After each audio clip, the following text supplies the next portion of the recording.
साजिश में आज बात होगी गाजा की। गाजा में 11,000 लोगों की मौत के बाद अरब देशों ने साफ तौर पर कह दिया कि अब बहुत हुआ। सऊदी अरब में इस्लामिक देशों की मीटिंग के बाद सबसे बड़ा फैसला लेबनान के हिजबुल्लाह ने ले लिया है। हिजबुल्लाह ने अब उस खूनी पंजे से वार करने का फैसला किया है जिसके जरिए उसने 2006 में हुए युद्ध के दौरान इजराइल की सेना को धूल चटा दी थी। हिजबुल्लाह ने अब ऐसे वेपन सिस्टम इजराइल बॉर्डर से फायर करने शुरू कर दिए जिसकी वजह से इजराइल के कई सैनिकों की मौत हो चुकी है। इतना ही नहीं, हिजबुल्लाह के धमाकों को देखकर इजराइल अब बहुत बड़ा हमला करने की तैयारी करने पर मजबूर हो गया है।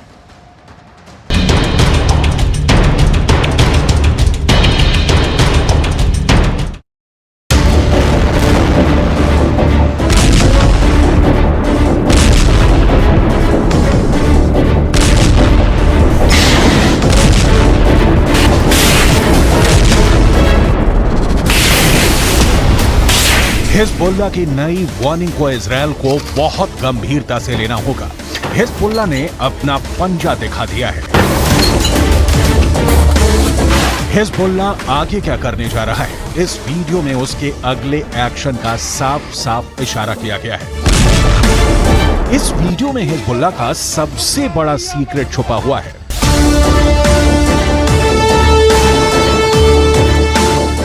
इसे ही हिजबुल्लाह का खूनी पंजा कहा जा रहा है। इस वीडियो में लेबनान के मिलिशिया हिजबुल्लाह की सबसे खतरनाक फोर्स एक्शन में दिखाई दे रही है।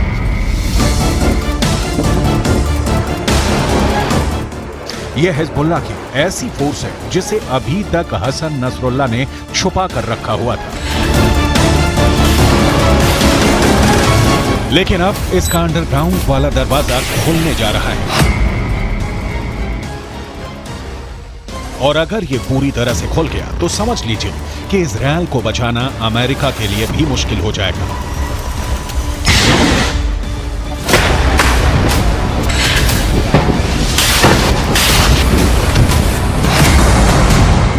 आप इसे हिजबुल्लाह का पंजा कह सकते हैं। इसके टारगेट पर इजराइल है, इसके टारगेट पर अमेरिका है और हर वो ताकत है जो इस वक्त गाजा पर बमबारी में इजराइल का साथ दे रही है।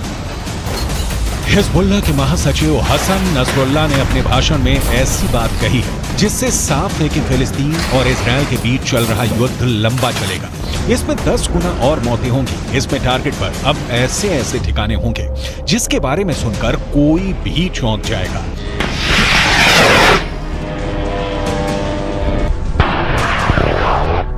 इस वक्त हसन नसरुल्लाह के एक एक शब्द को डिकोड करने की जरूरत है, क्योंकि इस बार हिजबुल्लाह ने ऐसा धमकाया है जिसके टारगेट पर सीधे बेंयामिन नेतन्याहू है।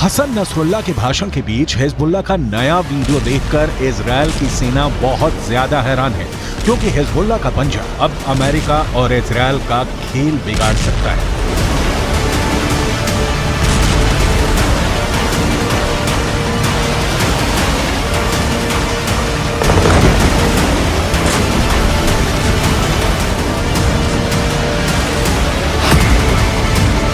इस पंजे में हिजबुल्लाह की रॉकेट फोर्स है, इसमें हिजबुल्लाह का एंटी टैंक दस्ता भी है, हिजबुल्लाह के पंजे में स्नाइपर वाली गोलियां भी हैं, इसमें हिजबुल्लाह की स्पेशल फोर्स भी है और अब तक इसमें हिजबुल्लाह की सबसे खतरनाक और सटीक बैलिस्टिक मिसाइल भी शामिल हो गई है।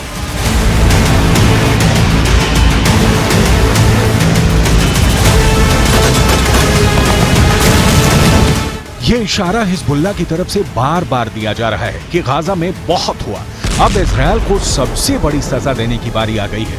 हमास के बाद हिजबुल्लाह इजराइल का सबसे बड़ा दुश्मन माना जाता है और हसन नसरुल्लाह के इस बात ने ये बात 100% साफ कर दी है।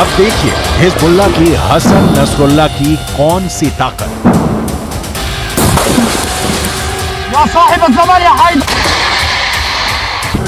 हिजबुल्लाह कैसे अटैक कर रहा है, इस वीडियो में साफ दिखाया गया है। दक्षिणी लेबनान में पहला धमाका और फिर कुछ सेकंड बाद हुआ दूसरा धमाका। यह लेबनान का गांव कफार किला है और यहां इजरायल ने जमकर बम बरसाए। यह इजरायल और लेबनान के मिलिशिया हिजबुल्लाह के बीच डायरेक्ट युद्ध है, जिसके शोले अब पूरी दुनिया को जला सकते हैं।